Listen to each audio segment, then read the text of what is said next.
Pernah terjebak di situasi ini? Kamu di sebuah lift, berdiri canggung di sebelah rekan kerja, atau di sebuah pesta, minuman di tangan, dan seseorang yang hampir tidak kamu kenal mendekat dan bertanya, cuacanya bagus ya hari ini? Dan di dalam kepalamu, kamu berteriak, basa-basi, small talk, aktivitas sosial yang terasa seperti hukuman bagi banyak dari kita. Kamu merasa percakapan itu kosong, tidak tulus, dan menguras energi.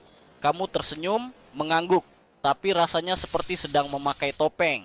Pertanyaannya, mengapa?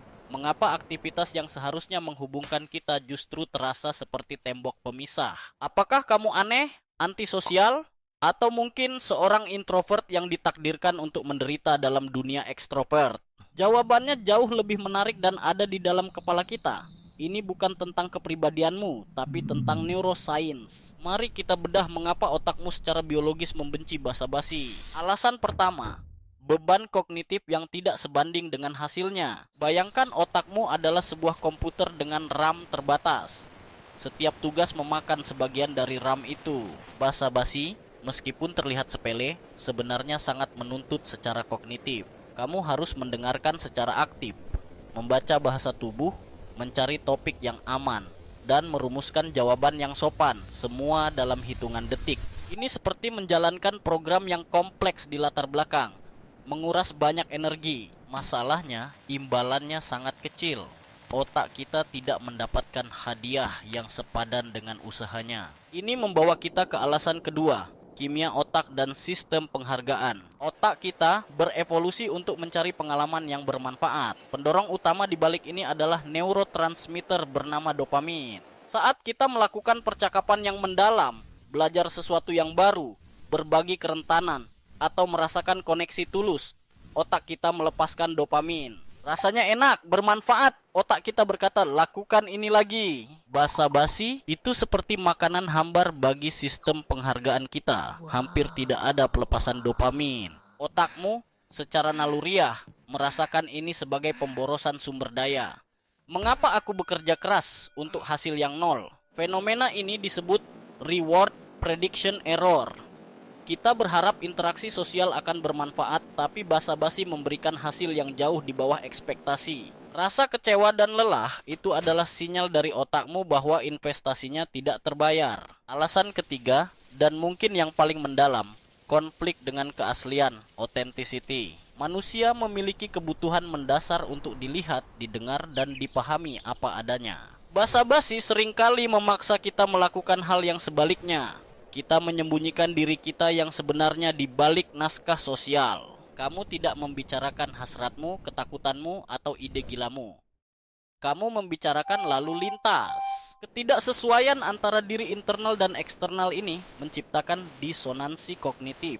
Prefrontal korteksmu, bagian otak yang bertanggung jawab atas kontrol diri, harus bekerja ekstra keras untuk menekan pikiran dan perasaan aslimu. Inilah mengapa setelah 10 menit basa-basi di sebuah acara, kamu merasa ingin tidur siang selama 3 jam.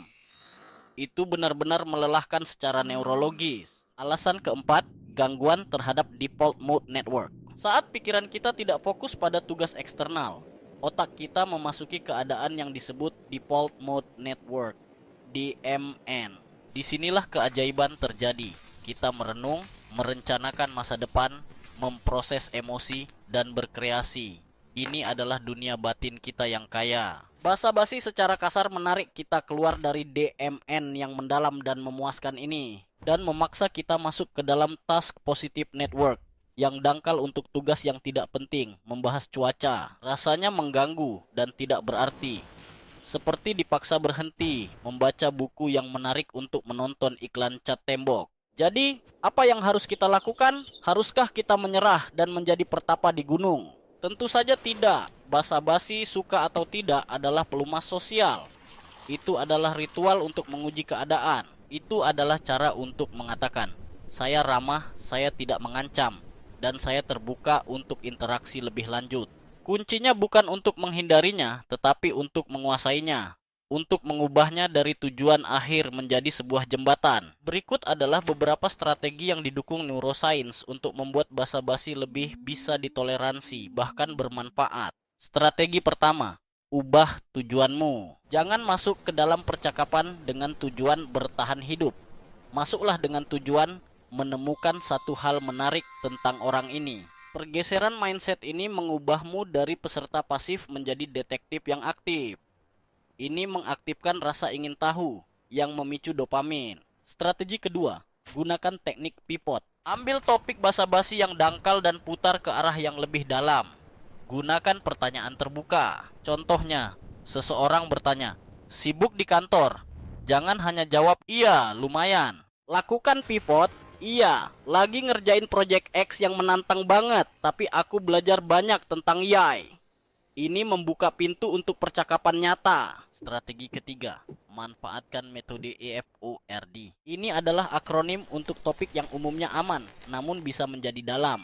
Family, keluarga, occupation, pekerjaan, recreation, rekreasi, dan dreams, mimpi. Selain pekerjaan, apa yang kamu suka lakukan untuk bersenang-senang?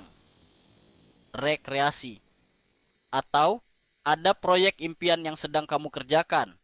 Mimpi. Pertanyaan-pertanyaan ini mengundang orang untuk berbagi sedikit tentang diri mereka yang sebenarnya, mengurangi disonansi kognitif untuk kalian berdua. Strategi keempat, miliki rencana keluar yang elegan. Kadang-kadang percakapan memang tidak akan berhasil, tidak apa-apa. Mengetahui cara pergi dengan sopan mengurangi kecemasan. Siapkan beberapa kalimat seperti, "Senang ngobrol sama kamu, aku mau ambil minum dulu ya."